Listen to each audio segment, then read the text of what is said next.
Hoy es junio 2 del 2022 y damos gracias al Señor. Le damos la bienvenida a nuestro querido pastor Juan Manuel Galdames desde El Salvador. Pastor, es un privilegio verle nuevamente. Nos gozamos y sabemos que el Señor tiene una palabra para cada uno de nosotros en esta mañana. Sea bienvenido.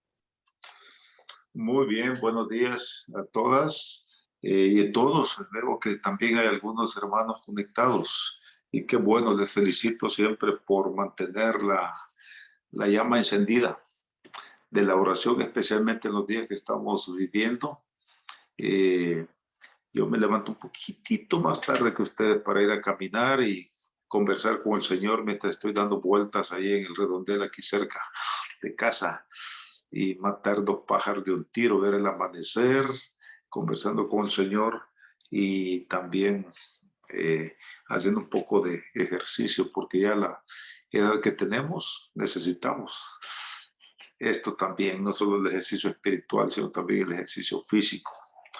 Muy bien, pues he estado meditando. La semana pasada yo estaba en justo el día que ocurrió este evento tan dramático ahí en Uvalde. No sé cuántos están ustedes ahí de esta población. No están tan lejos, ¿verdad?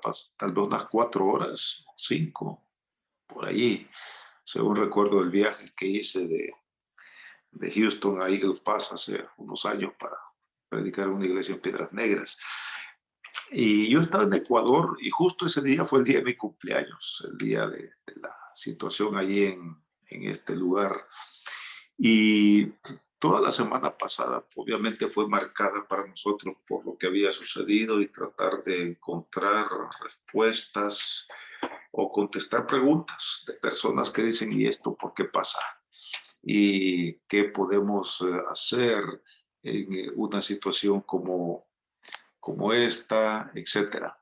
Y la verdad es que qué difícil es poder eh, encontrar respuestas satisfactorias y sin embargo decía el domingo porque cambié mi predicación para el domingo recién pasado en la iglesia porque sé que había muchas preguntas y consternación, aunque no estamos cerca como ustedes ni conocemos a las personas, pero un evento como ese nos dice mucho y, y no es el único, porque pues hace un mes posiblemente sucedió algo parecido allá en Urbano, aunque las víctimas allá no fueron principalmente niños.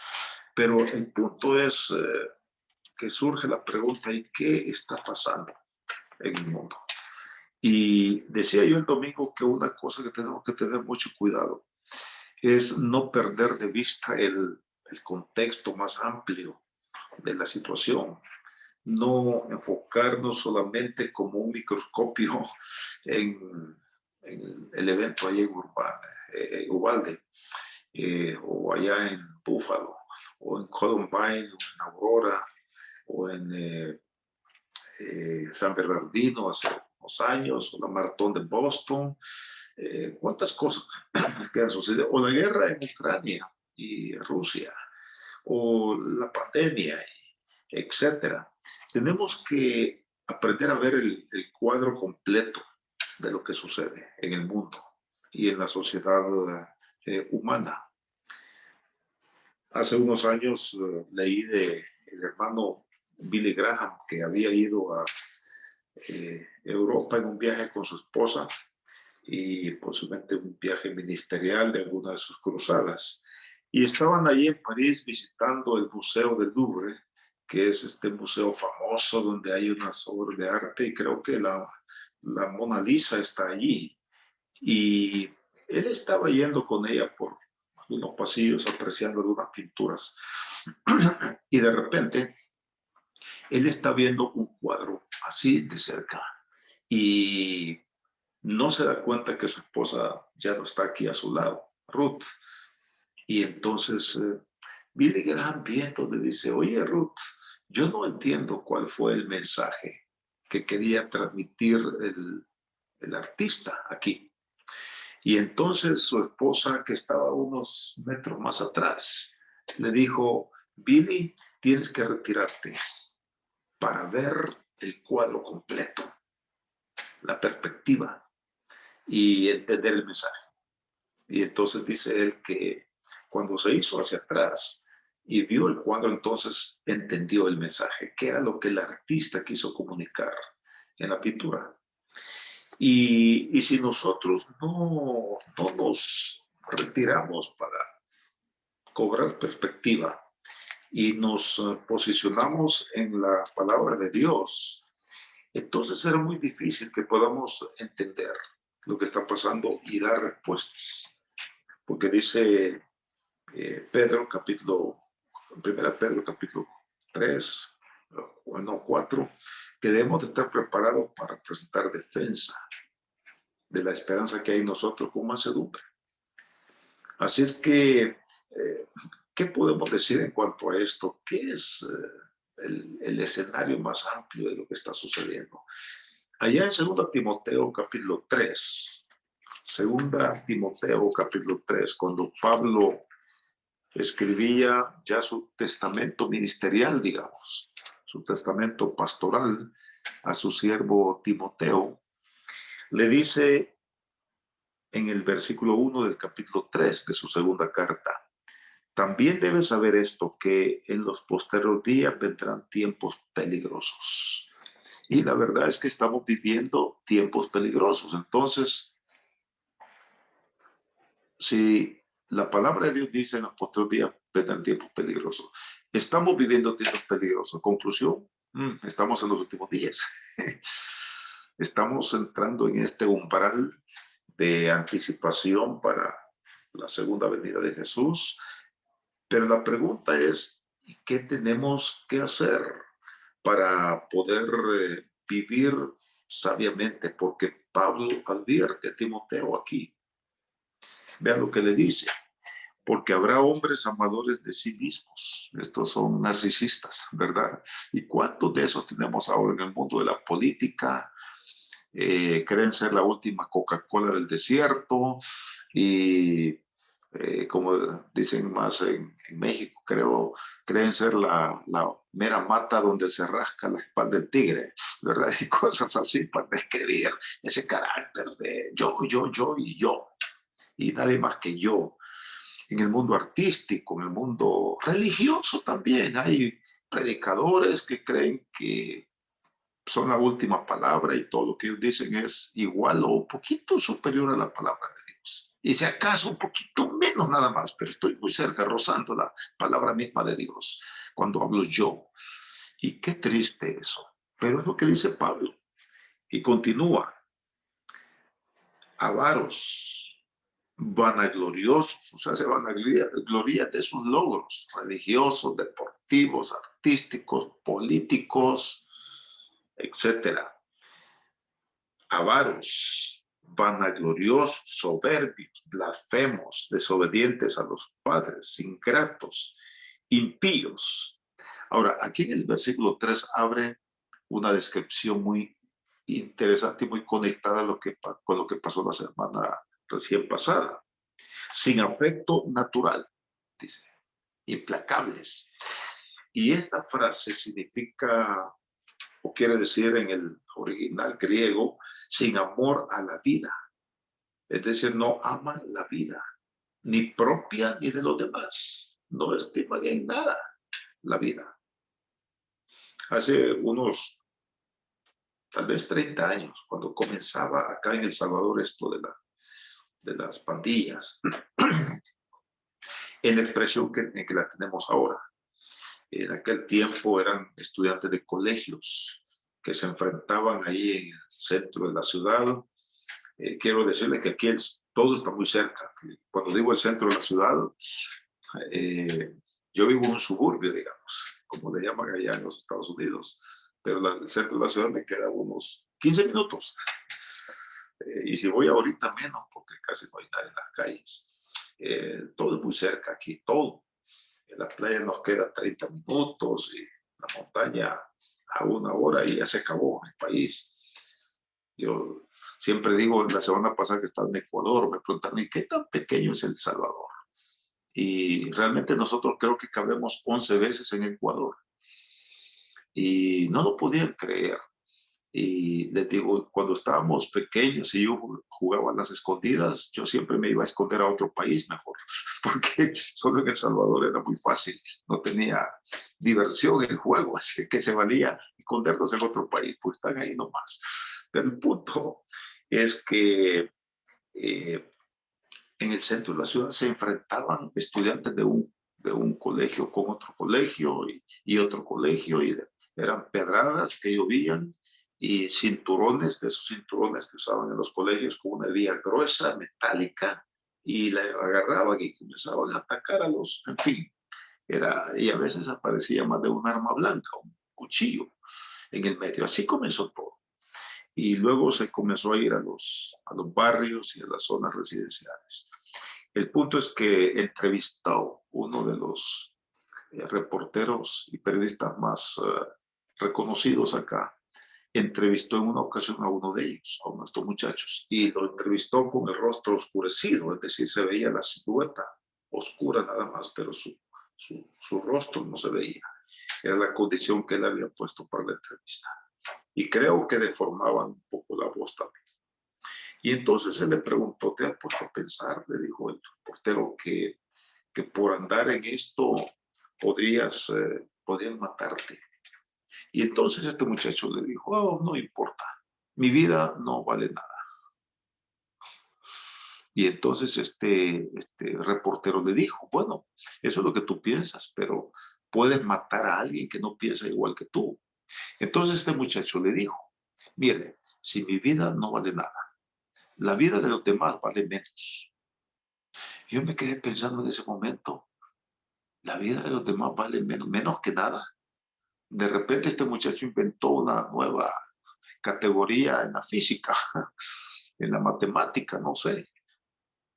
Menos que nada no existe, pero en su mentalidad implacable, sin afecto natural, ¿cómo se puede negociar o persuadir a alguien que piensa así y que ha crecido con esa mentalidad ya desde su juventud, ya está jugado? Y yo pienso, ¿dónde está este chico 30 años después? Por lo menos tiene 47 años. ¿Qué fue de él? ¿Lo mataron ya? ¿Cuánto mató? ¿Está preso en todo esto que ha pasado? ¿O se está huyendo del país? No sé, pero ese es el ciclo de violencia en el mundo. No estoy enfocando ahora, reduciéndolo a El Salvador. Esa es la mentalidad en el mundo. Una mentalidad sin afecto natural, sin amor implacable.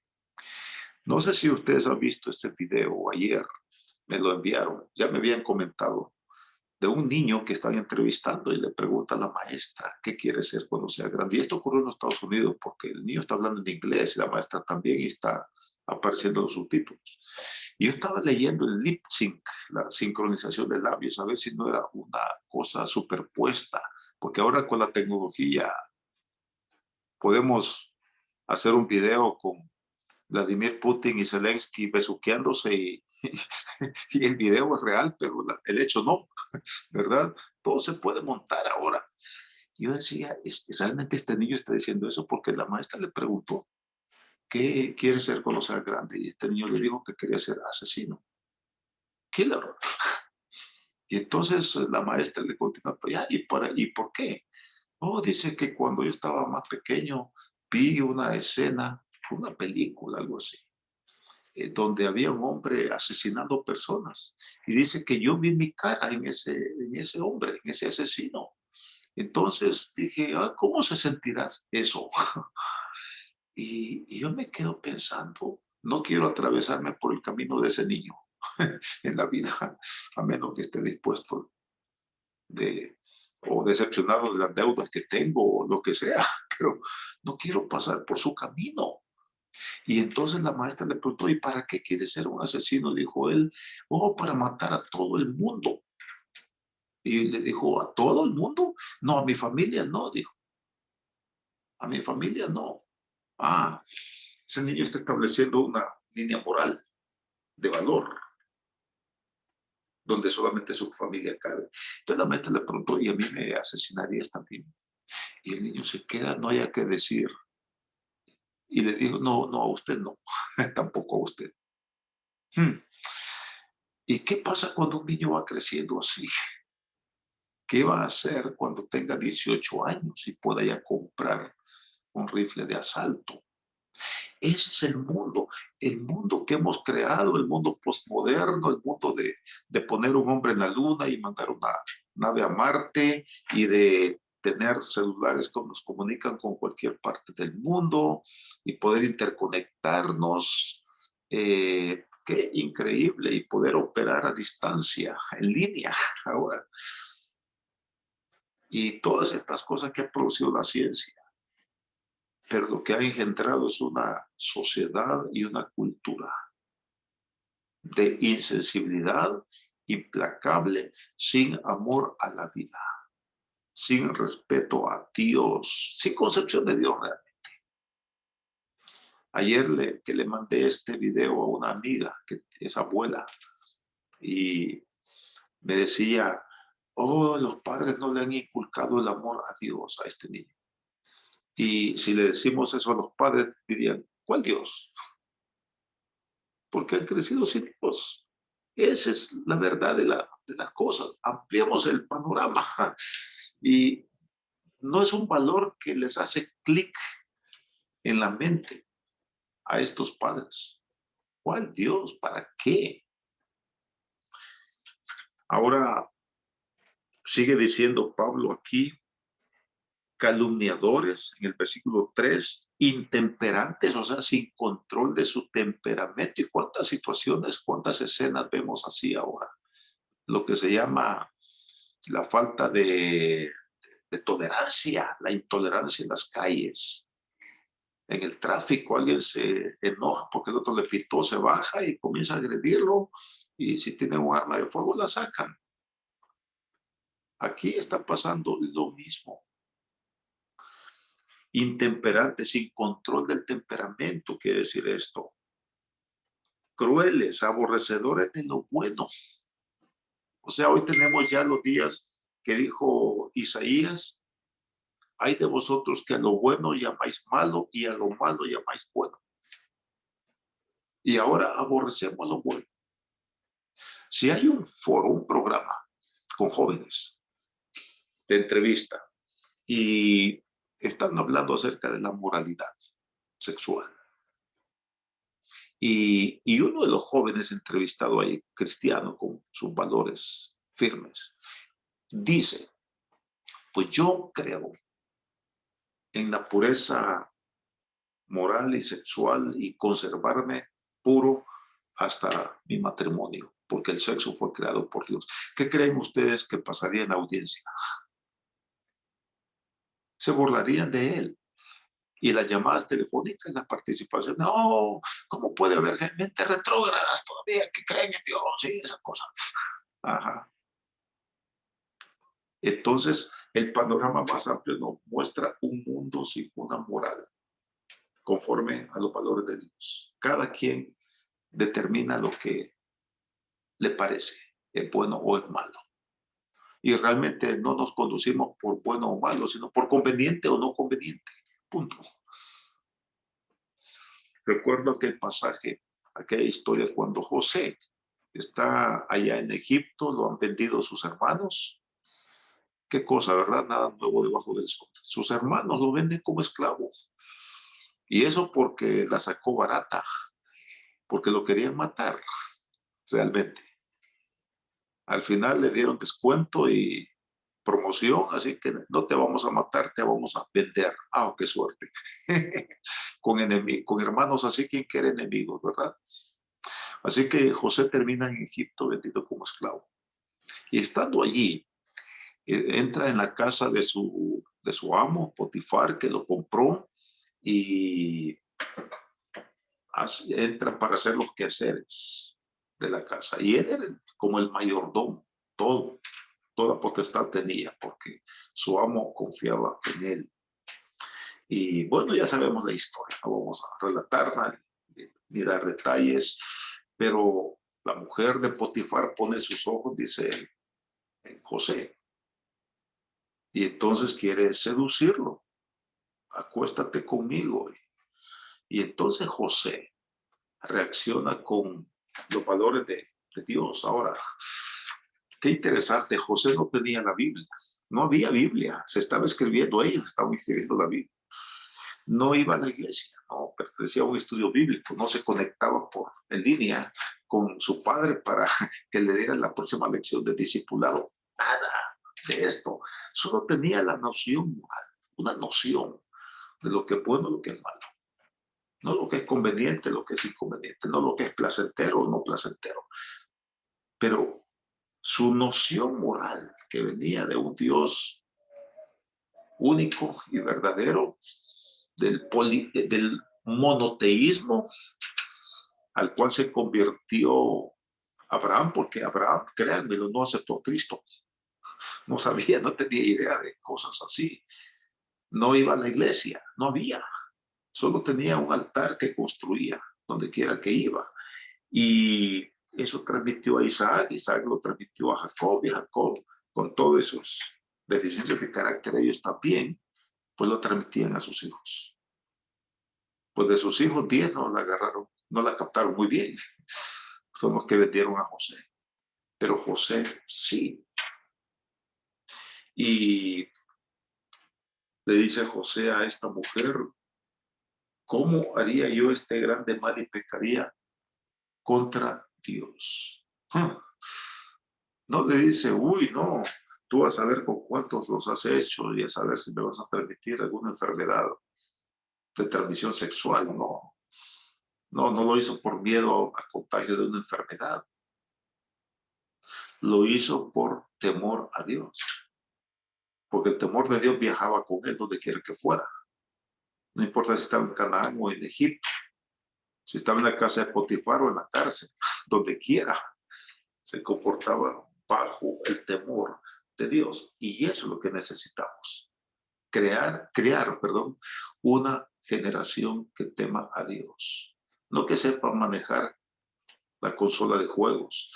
Creo que padres cristianos están más satisfechos que sus hijos aprendan a manejar un teléfono temprano en la vida, más que manejar la palabra de Dios y saber a dónde quedan los libros de la Biblia y los personajes y todo esto. Esas cosas ya no despiertan emoción en los padres. Ese es el problema que tenemos. Aquí dice en este versículo 4, traidores, impetuosos, o sea, se dejan llevar por su ímpetu, su carácter indómito, por el estímulo sensorial que reciben de un mundo que la única cosa que quiere es ir más rápido y no pensar, ¿y debo ir más rápido? No debemos detenernos un poco y pensar y ver lo que estamos haciendo. Y continúa diciendo, infatuados, amadores de los deleites más que de Dios, y que tendrán apariencia de piedad, apariencia. Eso parece ser lo que no es, pero negarán la eficacia de ella. A estos evita. Es decir, evítalos, apártate de ellos. Y el problema es que lo que tenemos en la sociedad hoy es una dinámica de caída, lo que yo llamo el tobogán del diablo. Entonces, no sé cómo le llaman allí, el tobogán, ¿saben lo que es? Esos lugares donde uno va y desliza. Y yo solamente me he subido 2 veces ahí, la primera y la última al mismo tiempo. Porque, bueno, no tiene mayor gracia para mí y todavía hay que pagar por eso. Y resulta que cuando fui hace 40 años tal vez de eso, más, resulta que cuando comencé a deslizarme, entró un poco de pánico y quise detenerme. Y terminé con las manos quemadas y allá al fondo, donde termina el tobogán, porque cuando ya uno va en esa inercia de caída, ya no se puede detener. Así está diseñada la pendiente. Y es lo que pasa en la sociedad humana hoy en día.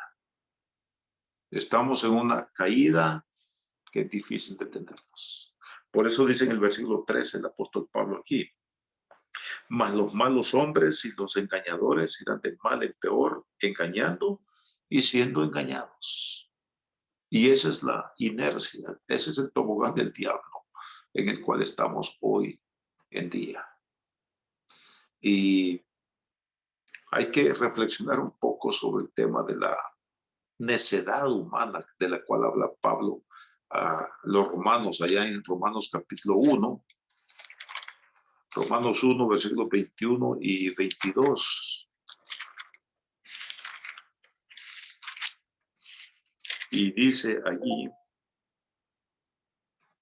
pues habiendo conocido a Dios, no le glorificaron como a Dios, ni le dieron gracias, sino que se envanecieron en sus razonamientos y su necio corazón fue entenebrecido. Profesando ser sabios, se hicieron necios. Ese es el mundo que tenemos ahora. Un mundo que profesa ser sabio y es necio. Me ha sorprendido escuchar algunas cosas en los comentarios alrededor de lo que pasó la semana pasada.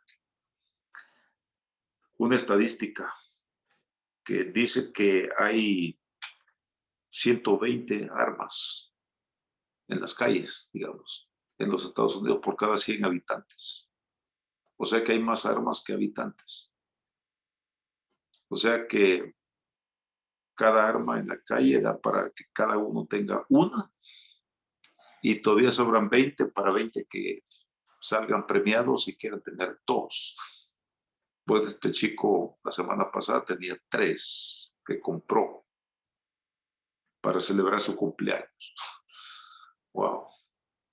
¿Cómo es posible que presumamos de una sociedad civilizada y tenemos tanta arma disponible y después querramos paz y nos asombremos de que pase esto? Entiendo que ayer hubo un tiroteo en un hospital en Oklahoma o Arkansas, Oklahoma fue, y hay unos muertos en un hospital. Y esto va a seguir. La otra estadística que escuché, no recuerdo quién fue que dijo esto, que este año en los Estados Unidos han habido 200 tiroteos masivos. Lo que pasa es que no todos son tan grandes y espectaculares. En algunos, digamos que no hay víctimas, pero hay tiroteos en la calle, al descampado. 200 a la mitad ni a la mitad del año. Y yo pienso tanta gente que está huyendo de nuestros países en América Latina y otros países del mundo. Están caminando miles de kilómetros para ir a los Estados Unidos buscando una vida segura. Así. Entonces digo yo, ¿cómo es esto? A buscar seguridad. Ahí donde hay más armas que personas. También otra estadística que dieron: 46% de las armas en manos de civiles en el mundo. 46 de cada 100 están en manos de un americano. No importa si es blanco, latino, de color, no ese es el tema, es de cualquiera, es norteamericano. 46 de cada 100. O sea que dejan 54 para que se le repartan los otros 220 y algo de países. Y en uno solo hay 46, en los Estados Unidos. Y no es difícil pensar por qué hay tantos eventos de estos trágicos allí. Hay en otros países de vez en cuando, pero la comparación ni existe. ¿Cómo es posible que sea más difícil introducir una botella de agua en un vuelo de avión que una arma de asalto en una escuela o en un hospital? Me cuesta entender cómo es posible eso.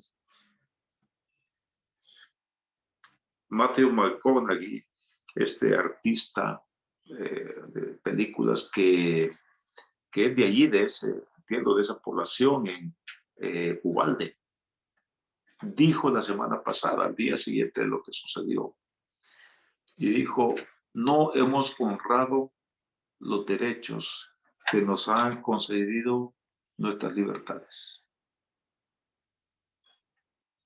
Y creo que tiene un buen punto, porque si vemos el panorama más amplio, el problema es una falsa concepción de libertad, porque hemos llegado a pensar que libertad es hacer lo que yo quiero. Eso no es libertad. Libertad es hacer lo que yo debo. Eso es libertad, lo que debo hacer. No es que porque puedo hacerlo, entonces lo hago. No. Yo ponía el domingo el ejemplo de un tren. ¿Cuándo es que un tren, la locomotora y sus vagones, cuándo es que puede llegar a su destino y correr a toda la velocidad que da? Solamente cuando se mantienen los rieles, cuando reconoce sus límites. Limitarse a los rieles, porque si en algún momento la locomotora dijera, bueno, ya me cansé de ir sobre los rieles, ahora quiero ir donde yo quiera, entonces me voy a salir de los rieles. Y se sale de los rieles. ¿Hasta dónde llega? Ahí nomás queda.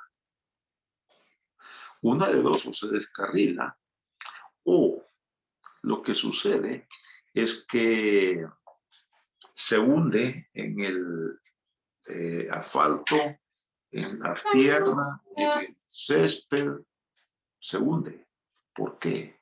Porque solamente los durmientes y los rieles están diseñados para poder sostener el peso de la máquina. De lo contrario, se hunde.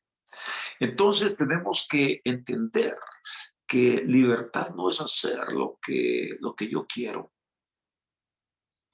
como la locomotora que quiere ir donde le da la gana. Libertad es hacer lo que yo debo. ¿Qué debo hacer?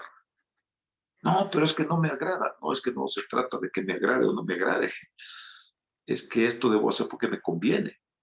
¿Cuándo hemos ido a ponernos una inyección porque me agrada? Porque quiero.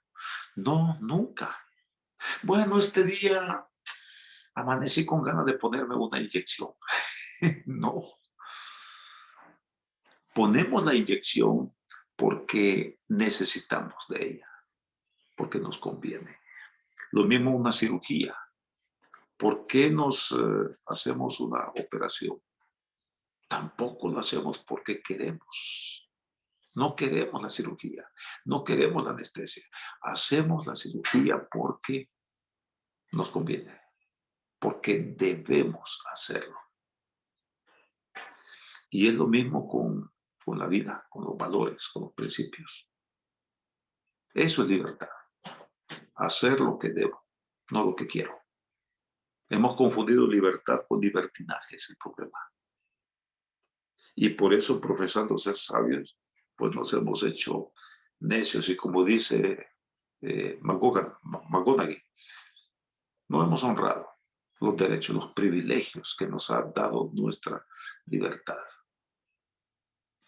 Y pues termino nada más con otra reflexión allá en Isaías capítulo 57. Isaías 57. Para terminar, dice aquí en el versículo 18. He visto sus caminos, pero le sanaré y le pastorearé y le daré consuelo a él y a sus enlutados. Bueno, eso es lo que necesitamos ahora, ¿verdad? Tiempo de orar para que el Señor dé consuelo y paz a los enlutados allí en Ubalde. Padres, madres, abuelos, hermanos, amigos que están con el dolor, el luto, el pesar de la pérdida de sus niños y niñas. Pero mientras tanto, la realidad que tenemos, ¿cuál es? Versículo 19. Produciré fruto de labios paz, paz al que está lejos y al cercano, dijo Jehová, y lo sanaré. Pero, o sea, qué lindo esos dos versículos anteriores, 18 y 19, pero la realidad es otra. Actualmente, eso es el futuro, la sanidad, el consuelo, la paz. Pero mientras tanto, tenemos que seguir luchando con una realidad. Y es la que dice el versículo 20 y 21. Pero los impíos son como el mar en tempestad, que no puede estarse quieto y sus aguas arrojan cieno y lodo. No hay paz, dijo mi Dios, para los impíos. Ese es el mundo que tenemos. Es el mundo de chicos que van a crecer. ¿Cuántos niños de 10 años hoy o de 8 años están creciendo, educándose en valores en los juegos de video? ¿Y qué es lo que son los juegos de video? Son juegos de violencia. Gana más puntos el que mata más. El que gana más el rescate por el que secuestraron. Y esos juegos se juegan inclusive de un país a otro, en línea. Como un juego de FIFA, de fútbol, soccer. Pero la mayoría de los más populares son de sangre, y a donde es más realista ver cómo saltan los tejidos, la sangre, y eso es lo que está ganando la mente y el corazón de estos niños. Ahora, como yo leí hace unos años de un psicólogo educativo, y decía él, un niño de estos, después de haber matado 50,000 en estos juegos, ¿usted cree que el número 51 le causa gracia ya? No, ya no le divierte. Sí, hasta con los ojos cerrados nos matando, porque ya se puede en el juego, la experiencia, la emoción ya no hay. Entonces, ¿qué es lo único que queda? Decir, como dijo este niño, que le preguntó la maestra, ¿y cómo se sentirá haciéndolo en la vida real? Entonces va y lo hace. Comienza a hacer violencia física o a los tiros. Eso es lo que nos dice aquí Isaías. Las aguas en turbulencia de la sociedad humana arrojan cieno y lodo. Y este es el mundo al cual tenemos que dar testimonio. Y no es fácil, porque el que ya está en eso, ya está enganchado, como dicen los argentinos. Y cuesta mucho desarraigar esa ira contenida. Este muchacho creció en un hogar disfuncional, andaba rebotando de un hogar a otro y terminó con sus abuelos hace 2 semanas, creo, o 2 meses.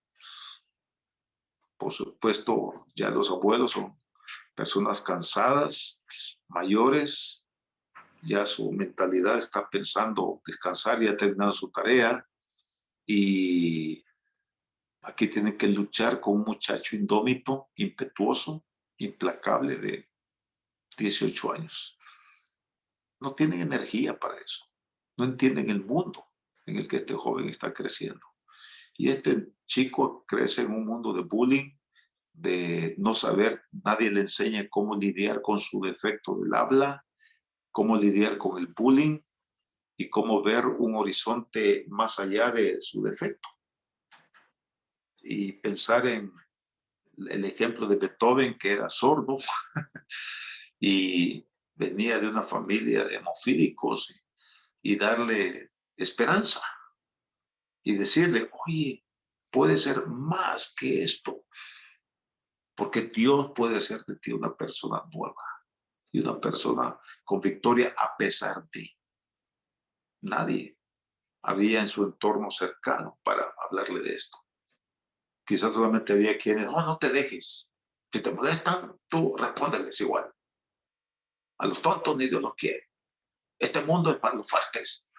Y le inculcaron estos valores, y él encuentra los juegos de video y todo eso que le alimenta esto.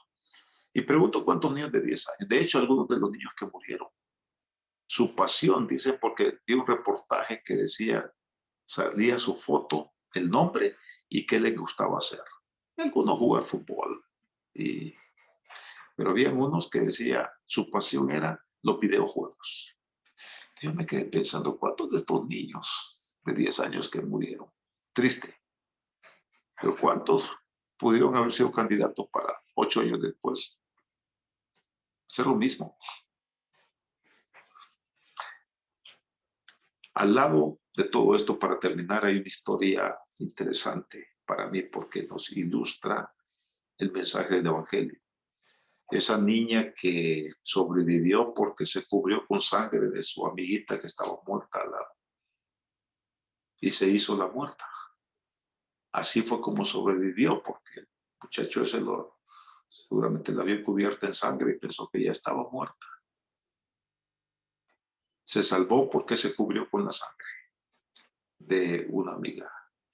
Y digo yo, qué cosa más para mí surrealista, porque nos habla de la tristeza, del dolor de una niña que ha muerto, pero su sangre sirve para salvar la vida de su amiga. Y fue lo mismo que Jesús hizo por nosotros, nuestro amigo. Ya no llamar es siervo, porque el amigo su vida da por aquellos que ama.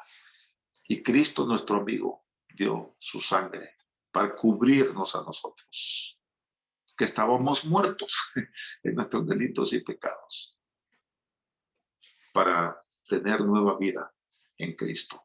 Así es que creo yo que aquí tenemos un mensaje y podemos, la mejor forma de honrar la vida de esos niños que murieron, 17 niños, 19, perdón, y 2 maestras. Primero, orar para que los heridos no mueran, que salven la vida. Y contar la historia de Jesús, de la sangre de Cristo derramada, que puede traernos esperanza en medio del mundo que estamos viviendo. Vamos a orar para terminar en este momento. Señor, gracias por la oportunidad de iniciar el día en este tiempo de oración, de intercesión, pero también de reflexión en estas cosas que están sucediendo en un mundo que se ha revelado y que no tiene interés en ti y en tus cosas, que no conoce a Dios, como dice Pablo, ajenos al amor de Dios, a la palabra de Dios. Y oramos para que esto que ha sucedido ayude a reflexionar. Quizás algunas personas pues van a acudir a la gracia y a la misericordia manifestada en Cristo, qué bueno. Pero también nosotros, que tu pueblo pueda reaccionar y darse cuenta de la importancia de la misión que tenemos. Y oramos para que lleves consuelo y paz a las familias que están con el dolor de la pérdida de sus ángeles hace una semana. En el nombre de tu Hijo Jesús pedimos esto, Señor. Amén y amén. Amén, Muy amén. bien, Gracias. hermana. Gloria al Señor. Gracias, Pastor Juan. Gracias por esa reflexión que nos ha traído en este día. Y es una realidad. Nosotros estamos viviendo los tiempos difíciles, tiempos a donde hombres amadores de sí mismos, solamente pensando en ellos. Pero al final el pastor dio la clave. La sangre de Cristo sigue teniendo poder. Y la iglesia, nosotros, hermanos, somos la solución para ese mundo. No podemos callarnos, no podemos dormirnos, tenemos que levantarnos como iglesia. Y vamos a comenzar por nuestra casa, por nuestra familia, porque somos responsables. El pastor hablaba y hace, en la semana pasada yo predicaba y escuché a una persona, a un líder, y le preguntaron que qué es lo que había pasado acá. Y la palabra, la respuesta de este líder, él dijo, todos hemos fallado y es una realidad. No podemos decir que son los gobernantes, no podemos decir que por las leyes que están haciendo, aquí es todos hemos fallado. ¿Por qué? Porque no hemos hecho el trabajo que nos corresponde. Pero tenemos que comenzar. Aún hay tiempo, estamos a tiempo. Aquellos que tenemos hijos pequeños, aquellos que estamos, aún si tienen 10, 15, aún hay tiempo. Dios, para Dios no hay nada imposible. el Espíritu Santo, hombres sanguinarios, si no recordemos un Pablo, un Saulo de Tarso. Había tiempo, ya era un viejo. Hay veces crecemos con los dichos del mundo, que dice que un árbol que nace torcido jamás su tronco endereza. Pero una persona que tiene un encuentro con el Espíritu Santo, con Dios, puede cambiar y puede transformar su vida. Aún hay tiempo, hermano. Aún el asesino más grande, si es tocado por la gracia y tiene ese encuentro con el Señor, puede cambiar su vida. Nuestro Dios es poderoso. Gracias, pastor. Gracias por esa palabra que nos ha traído en esta mañana. Bendecimos su vida y su familia. La gloria es para nuestro Dios.